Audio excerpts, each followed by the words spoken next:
Hi, my name is Dan May, and I am the president of BlackMagic Design US. We're here at NAB 2014, and we are standing in front of the BlackMagic Studio camera.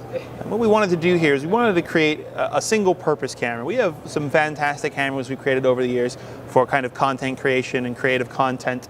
But what we didn't have was a camera that was kind of solely suited for doing live production. So what our task was here is, how do I make the smallest live studio camera with the largest viewfinder? And that's kind of what's dictated some of this form factor. When we say that it's actually a live camera, what we mean is there's actually no recording mechanisms within the camera here. So I'm not recording to SSDs, I'm not recording to other devices. It's primarily live.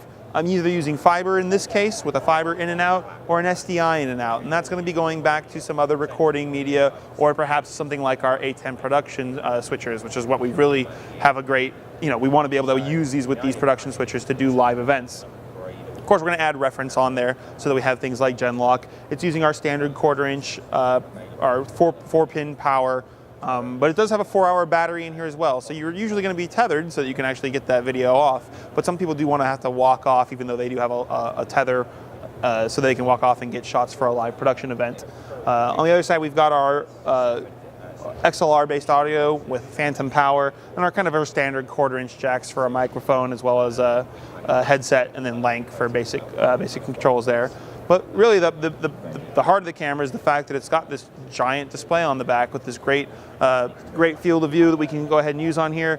Many of the similar functionality that we're going to be used to on the current cinema cameras. It's not a touch screen.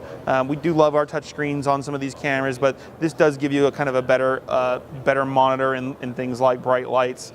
So we're going to drive it via our normal controls. But because this is a live production camera, we've added things like being able to have our program feedback through here. We have push-to-talk capabilities.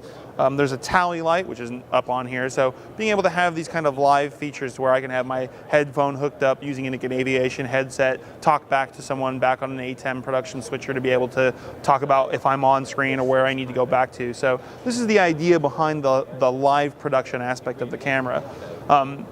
It itself is using an active micro four thirds based lens. That's across both models. There are two. We do have our HD version and our Ultra HD version. The HD version, we're happy to say, we've started shipping this week. We've already got some coming in from the factory this week.